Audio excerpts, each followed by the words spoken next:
Hello, আসসালামু আলাইকুম। সবাই কেমন আছেন? বরাবরের মতো আবারও চলে আসলাম আমার কবুতরের সেটআপে। এই তারিখেও আমার কবুতরের 2টা বাচ্চা হয়ে গেছে ইনশাল্লাহ। 2টা বাচ্চা সুস্থ সবল আছে, একই সাইজের 2টা বাচ্চা। যে আমার মুখী কবুতর, এখানে আমার 2টা বাচ্চা আছে। আর এখানে এর আগের ব্যাচে বাচ্চা ছিল একটা, ওই বাচ্চাটা অনেক বড় হয়ে গেছে।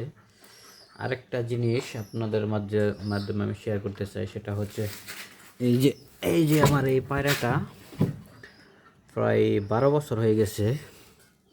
এটা ডিম এখন জমছে না, এই জন্য আমি এটাকে ধরে রেখেছি। আর এটার পায়রি টেস্ট করার জন্য অন্য একটা পায়রার সাথে আমি জোড়া দিয়েছি, দেখা যাক কী অবস্থা। আর এটাকে আমি কী ধরনের ওষুধ খিলাবো সবাই একটু সাজেস্ট করবেন, কারণ আমার জানা নেই, এরকম আমার হয় নাই এখন পর্যন্ত, এই প্রথমবার।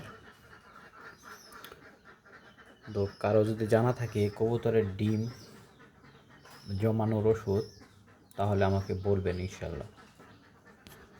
দেখি তার পাশাপাশি আমার কোয়েলগুলোর কী অবস্থা। ও, কোয়েলগুলো তো অনেক চঞ্চল। 25টা কোয়েল নিয়ে আসছিলাম, তার মধ্যে আমার অধিকাংশ কোয়েলই পুরুষ ছিল, ওইগুলো আমি খেয়ে ফেলছি। এখন 3টা কোয়েলই অবশিষ্ট রয়ে গেছে। ডিম দিচ্ছে নিয়মিত, এরা 1টি 2টি করে ডিম দিচ্ছে, দেখা যাক। অনেক ছোটাছুটি করে এগুলো।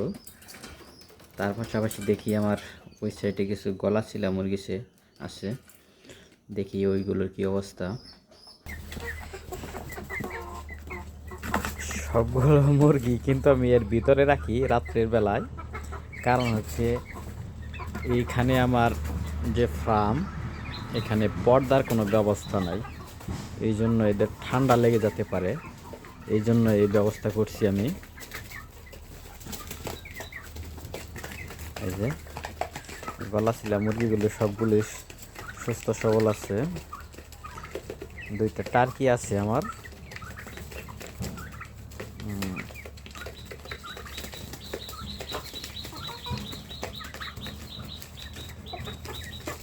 আরও কিছু, এই ঘরটা অনেক বড়, তো এই জন্য আমি আরও কিছু চিন্তা ভাবনা করতেছি। কিছু আরও দেশি জাতের গলা ছিলা মুরগি সংগ্রহ করার জন্য।